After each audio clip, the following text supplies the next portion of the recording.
He is a chair of health equity for American Psychiatric Association and triple board doctor, pediatrician, adult and child psychiatrist from Mount Sinai Hospital in New York City.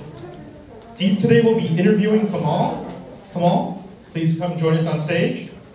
Kamal has co-founded several companies and a VC firm in Silicon Valley. He's the author of Love Yourself Like Your Life Depends on It. Very different than investing.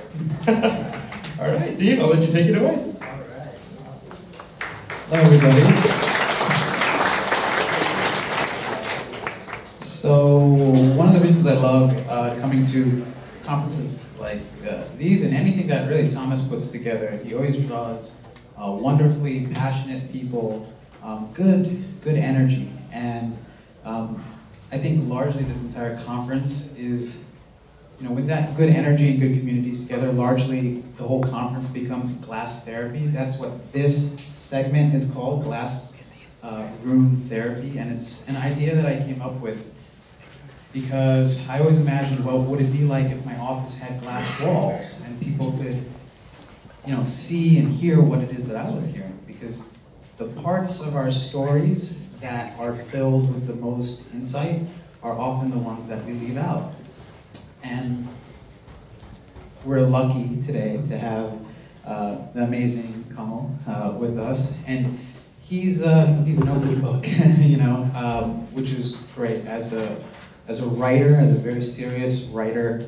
This book, Love Yourself Like Your Life Depends on It, is amazing, and it has drawn a magnetic following. And one of those people is me.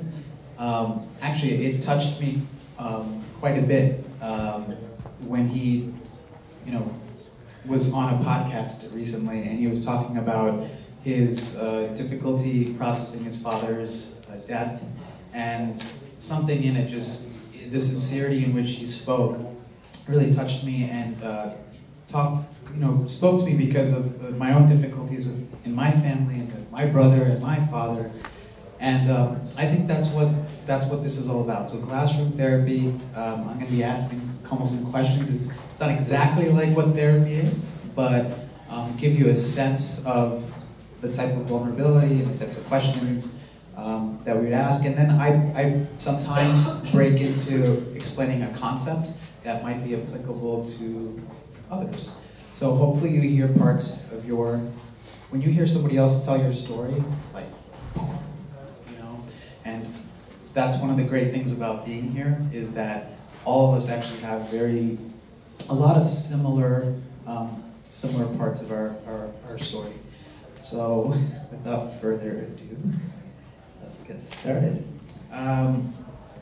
So tell us, in the book,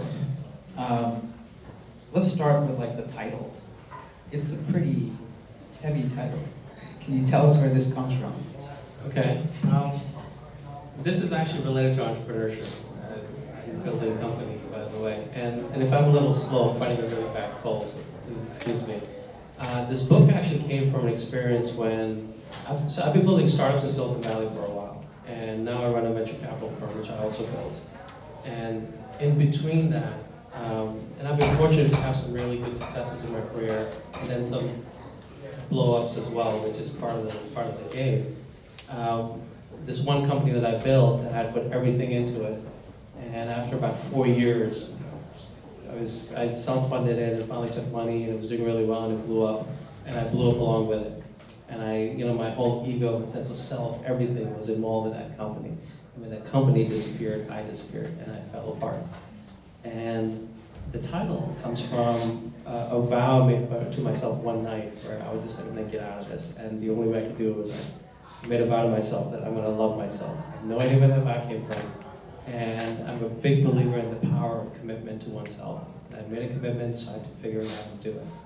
And so I worked on myself until I figured it out, and it really changed my life. And it's pretty quick too. And something I learned was that when you work at the internal self, the mindset, the heart, it changes. And then your thoughts and your beliefs and your actions arise from there. It changes your outside. It's like when you it's almost better to work on the inside than try to force the outside. The outside starts to work better when you work at the inside. And so I was sharing this with friends, and they convinced me to write I've also been working on the craft of writing a long time while I was building startups. And some friends of mine convinced me to write a book on it. And so I wrote a little book, and just sharing what I did. And then I was terrified of putting it out because this is in 2012, and here I am, a startup guy, writing a book about, hey, everything fell apart, but look at me, I love myself. I thought it was going to be the biggest laughing stock in Silicon Valley, and no VC would ever invest in me again because they would Google me and see that. I didn't expect to sell any copies.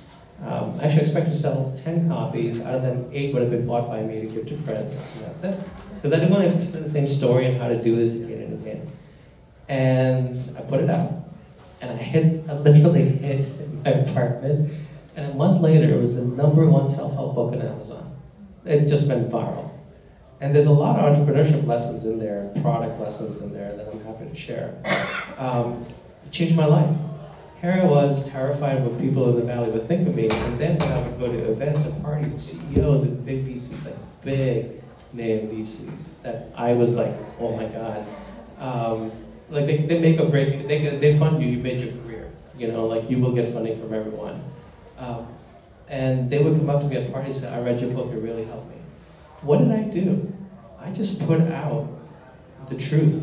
I just put out my truth, and I put it in a way, in a product that was just very focused, very one theme, and just put it out, and literally it went viral. There was no marketing strategy. I was actually talking to someone earlier today. He was like, oh, what did you do? I said, I hid. I literally did nothing. And it took off, and since then, it's gone on, like, I get fan emails from everyone from the Spice Girls, from Beck, who read the book, and because it's a fundamental human thing, something connects, and it's something that's also important to remember when we build our products and companies. We're selling, we're creating things for human beings. And if you connect with them on a human level, they will be your biggest fans, and they will actually, I didn't ask what's her name? Posh Spice? Or I lose track of which Spice Girls, but one of them was like Instagramming about it. I didn't know her, I didn't ask her. But it's like that's what happens when people when they connect with your product or service or what you're doing, they will become your biggest promoters. You don't need to buy ads. And so over the years, I've got a lot of requests for expanding the book because I was scared. I shared enough, but I was shallow. So now finally I was like, okay, I owe it to my readers, because there's a lot of them, to go deep. So now this version is coming on January 7th. This is the deep version. So that's a long answer to your short question, and feel free to stop me anytime. In therapy, like 98% of the time you're just listening. So this is very real. But what I like to do is pull on strings when I see them. So 2 strings that I saw when you were speaking. It's you're about to basically disclose like your entire struggle in this writing. You're about to release it in the Valley, and you're terrified that this is going to tank your career, and then lo and behold, this interesting thing happens. And I think that as entrepreneurs, we probably all relate a little bit with this concept of being vulnerable. And can you speak a little bit to that? Like, I think what essentially happened was you showed your vulnerability, and people responded to that. And can you speak to vulnerability in the Valley, how important that is or not, etc.? Pitch meetings, meetings. It's interesting. Pitch meetings. Okay. Pitching a VC. I hate pitch meetings. I always, I've been a founder multiple times, and I always tell, entrepreneurs, just tell me as a CEO to CEO. Like, don't pitch me. Just listen to some conversation. So I'm not the guy to ask about pitch meetings. I'm not a traditional VC. I'm a guy. But there's more and more of us who have been builders, who now are the investors. Here's a funny irony. So here I was terrified about VCs investing in me. Guess what I do now? I became a VC, right? Vulnerability in the Valley, I think it's a big buzzword, and one has to be a little careful in getting caught up in it. Ultimately, you bet on people. And this is actually something that I do, and this is also something I've learned from some of the very best VCs. Like, you bet on the founder, you bet on the founding team, and usually the best founding teams only have 2 people that really complement each other. And you bet on people. And what do you bet on? You also look for their passion. You look for their consistency, their drive, their persistence on can they pull this off. Because building a company is really, really hard. Every day you're challenged by stuff you've never been trained for. You're challenged by stuff that brings up all your insecurities. You're dealing with people, you're dealing with money, you're dealing with customers, you're dealing with things blowing up every day. That's entrepreneurship. So are you gonna bet on this person to really pull it off in this space? And so I don't know if vulnerability is as important. Is that showing who you are for this thing that you're building, this thing that you're creating. If you do that, you're more likely to get funded and get through and connect. Yeah, and the way I would frame it is that vulnerability, if you're doing what you're saying, what you just said, then the vulnerability will naturally follow. And it has to be a real vulnerability. Like, I would go to a lot of these events and stuff, and I would talk to entrepreneurs and sometimes the people on the panel, and you know how it is, right? You're speaking to people, and you're in a tough space as a founder because you gotta always be crushing it, right? I mean, everything's always like. Have you ever been like, oh, well, actually, my company's like really sucking right now? No, it's like always positive. And we say, I always say, like, how do you know you're having a real conversation? You know you're having a real conversation when someone says something counter to their agenda. That's like the only like definitive way you know you're having like a real conversation. So, for example, I'm talking to you and I say something that doesn't help my company or me look good. And if you think about it, it's like the opposite of Instagram. And that comes out naturally, I think, when you're really committed to like what you're saying. Like, if you're the guy or the girl to do X, Y, Z, that natural vulnerability comes out, and people actually don't see that as a negative. They see that as positive. The second thing that I wanted to pull on that you talked about is when you made this vow to yourself, I'm gonna love myself. It's not a small concept. It's a huge thing. If you think about it as entrepreneurs, I think there's this phenomenon of like kind of having a chip on your shoulder. Where does this come from? Like, where do we have this void to some extent that we're trying to fill. Like, I know I do what I do every day because I want to know that I'm meant to be here. Like, it's this concept of contribution. And when you talk about making that vow and you said, well, I'm going to work from the external, there's real psychological phenomena to that. And like, if I have a depressed patient, for example, Mr. Jones comes in, he's depressed, super depressed, and depression is like quicksand sometimes. When you start going lower and lower, it can kind of like suck you down.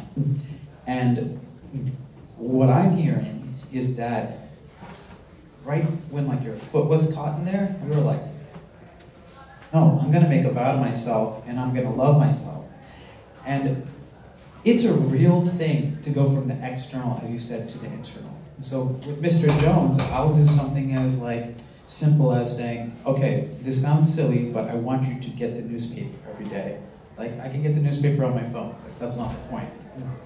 I want you to wake up, I want you to take a shower, I want you to go across the street to the deli, get a newspaper.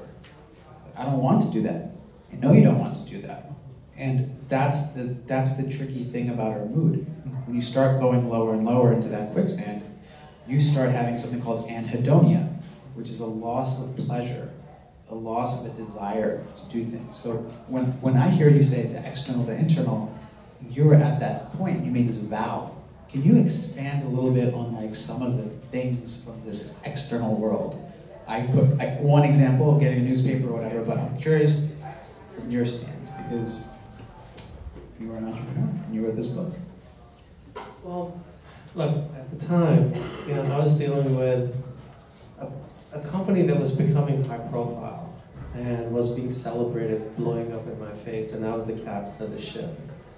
And so you take a lot of negativity from people. And things are going great, everyone loves you, when things blow up, you find out who the real supporters are. And so I had to deal with a lot there. And literally, let's find a way. As a side, if you ever take investors, talk to their, one of the best things you can do, you have to be careful about taking investors. They can make your life miserable. I had one investor go for my head while that was going on. And, it doesn't make anything easier. No, and one thing I would do is, if you're ever taking money, like, call entrepreneurs that fund it and just have like a entrepreneur conversation. Just how helpful are they? Do they get in the way? Like, money is not free. Money comes with a price. You want, sometimes it'll be the worst decision you'll make in your career is taking money from the wrong people. So if, like, word gets around, like the woman who was speaking here earlier, I really like what she had to say about, a woman's issues in raising money. Well, word gets around on shitty investors. It just does run circles. Amongst entrepreneurs, it does. So don't just take money freely from people. You're interviewing them. You're giving them a chance to actually make a ton of money from your hard work and dreams. People forget that. They kind of become like, oh my God, they're going to give me money. No, oh my God, I may let them be a part of this.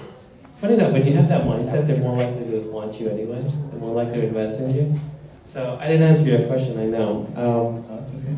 But I have a cold and I'm going to ramble, so... No, it's okay. We say, like, I used to have a supervisor. It would be a trick question. You'd say, what do you talk about in therapy?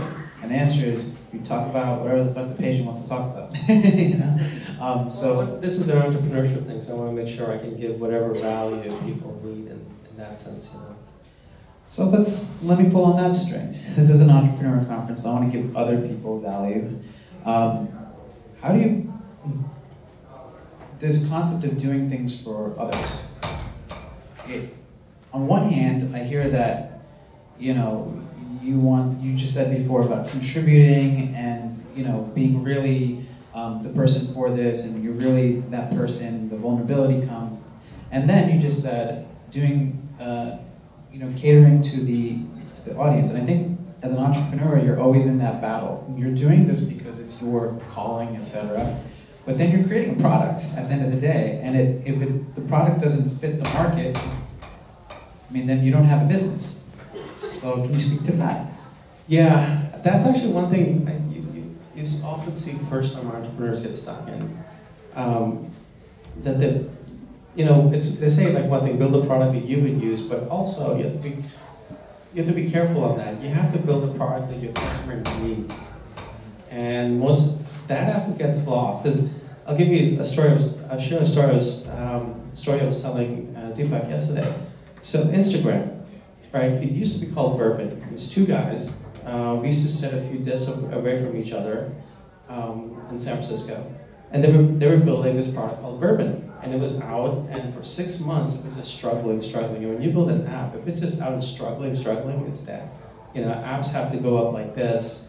There's too much, even back then, there was like so much competition. Because a new platform had opened, and it was so easy to just get traction there. And then what they did was, to their credit, it was still just two guys.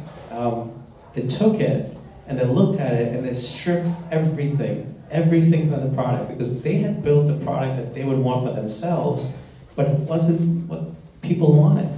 And they stripped everything and just left one thing they had noticed that people were doing, which was something with photos and filters, and they just made it that. They put it, and literally over that weekend, overnight, it took off. There's more and more stories like this that people don't realize in entrepreneurship. You can come up with a product, and if it's not working, you got to take yourself out of it, your ego out of it. Like, they spent a lot of time. I was there. Like, I used to work. I was building my own company at the time, and they were always there working. So when you put all this hard work and sweat and tears, you're in love with your product. It's your baby, and then it's not working. You got to ask yourself, why is it not working? Sometimes because you may have created a product that's your baby, but it's not necessarily the one that people care about. What serves them. When you write a book, ultimately it's got to serve the reader. It can't be my journal to myself. It only serves me, right? When you create a product, it's got to ultimately serve the customer. And You see that actually happen a lot in entrepreneurship, more so than people realize. It's usually not version 1 that takes off. It's like version 5 or whatever. You're just stripping and stripping and ultimately adding. Most often than not, you strip and add. You only add once you see like customers really demanding or trying to use your product for something else, and you see that need, then you add. It's always better to strip away and just create a clear, compelling use case, clear and compelling business. People want simplicity in product and services.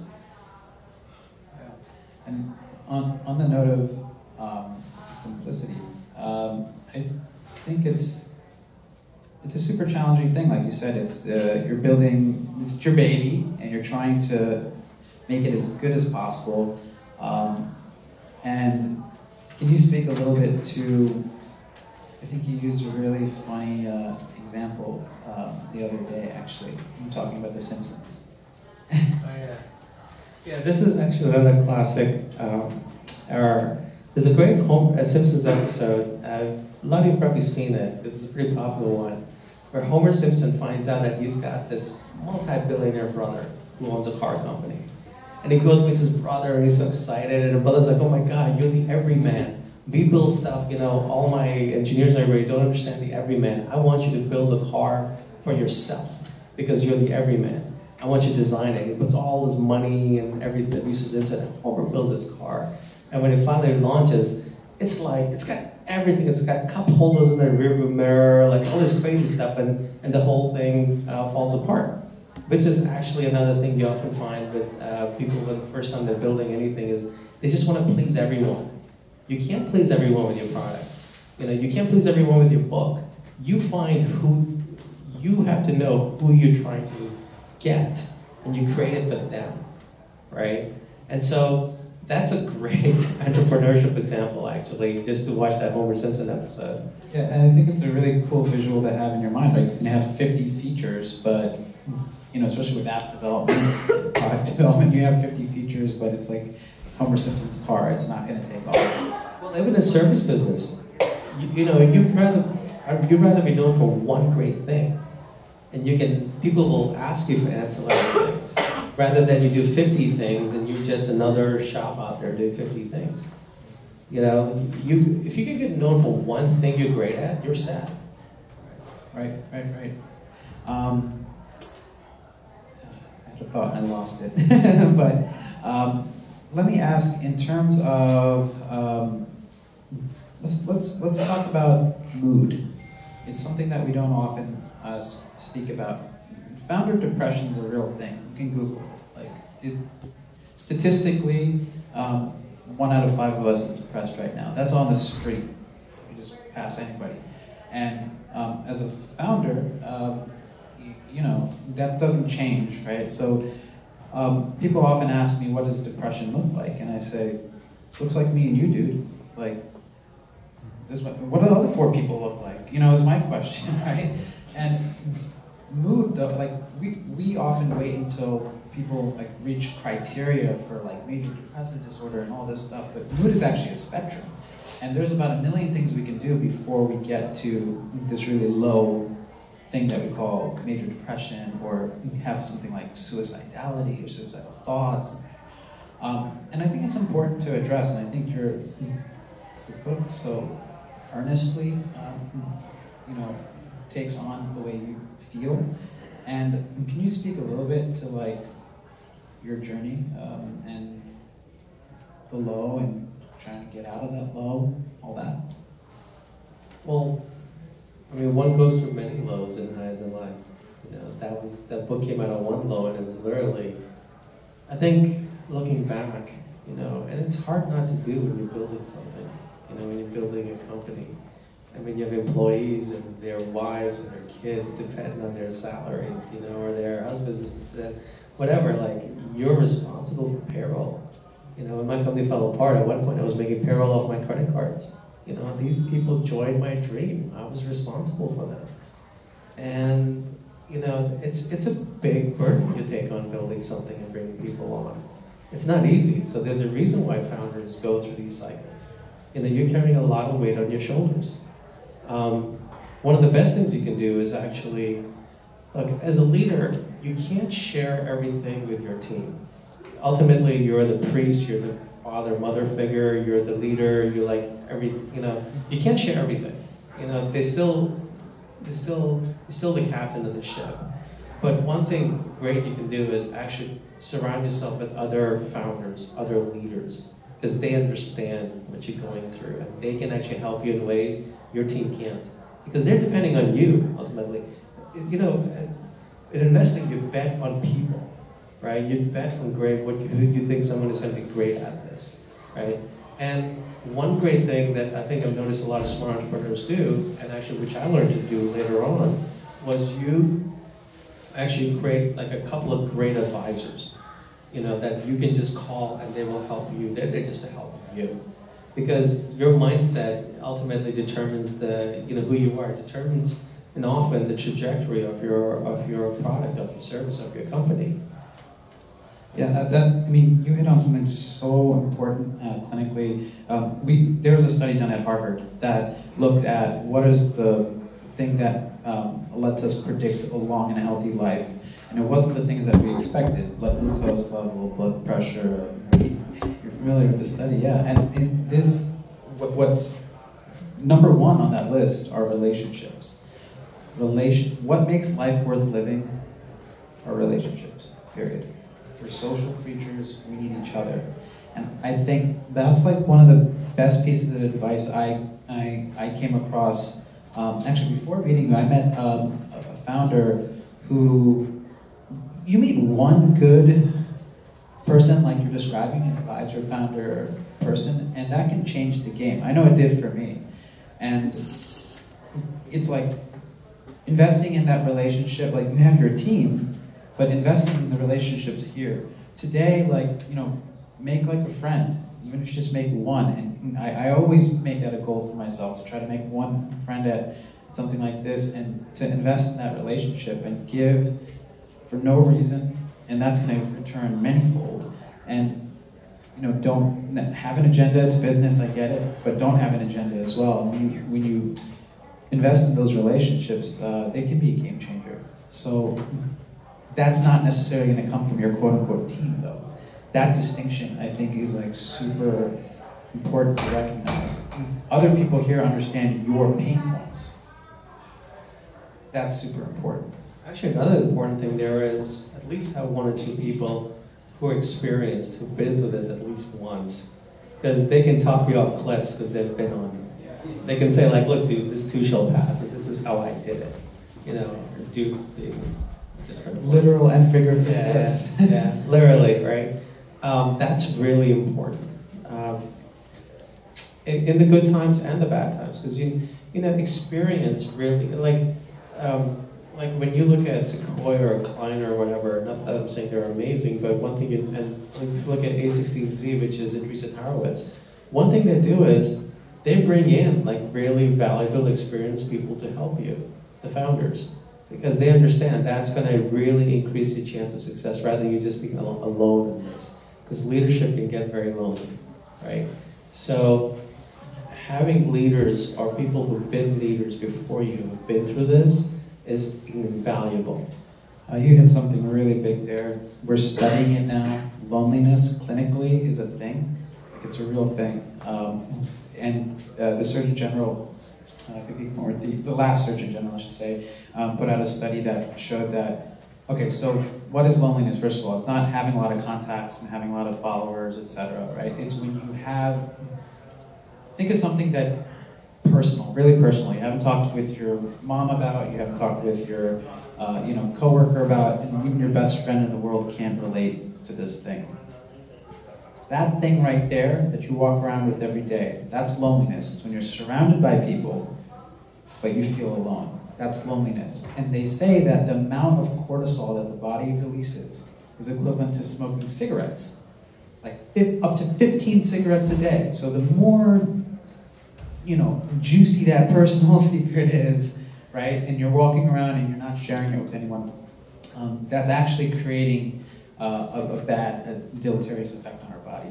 And loneliness is, it's a real thing. And so I think when you say it, those sound like great people who encouraged you to speak with other founders and not be lonely at the end of the day, and be able to speak about your highlights and your lowlights, in a candid fashion.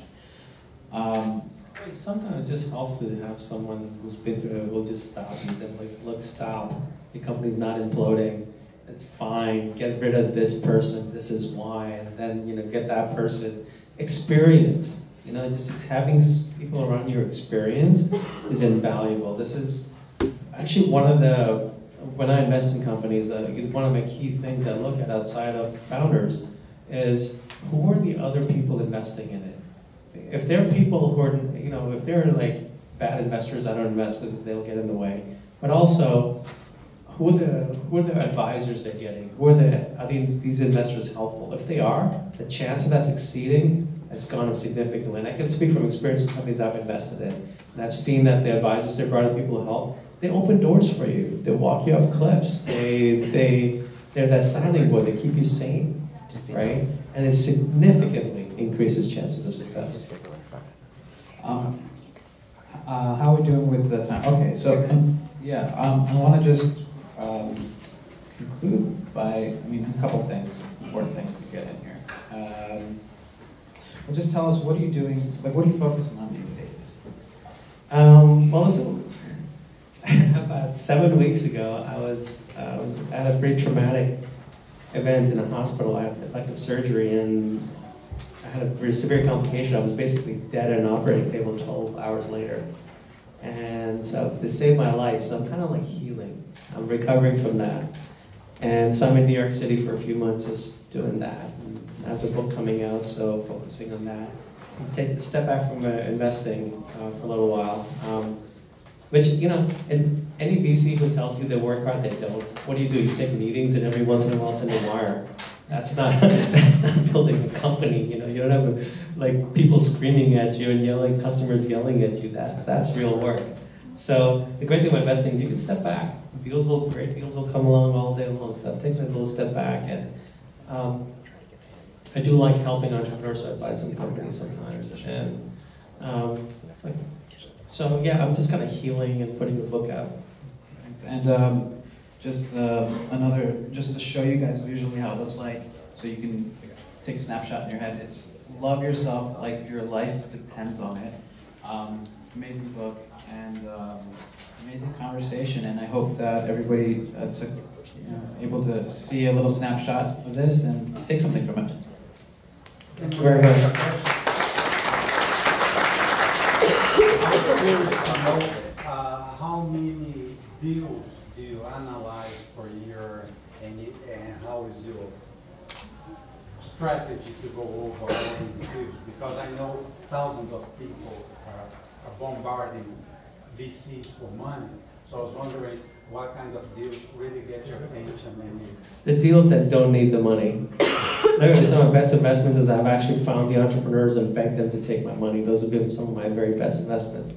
The best thing you can do is build something that gets traction. You start getting traction, and your customers are starting to love your product. Money is very easy to raise. It's very hard to raise. I have an idea and I need a co-founder. People will run away from you. It's just the way it is, because there's so much opportunity, so many people who can invest it. But you come to someone and say, hey, look, I built this thing, it's a little tiny now, but it's taking off, and people are using it, and my servers are crashing, and I need money to get more servers. I'll be like, where's my check? Can I wire you tomorrow? It's that kind of stuff. Great. Appreciate it. Good? All right. All right, everybody.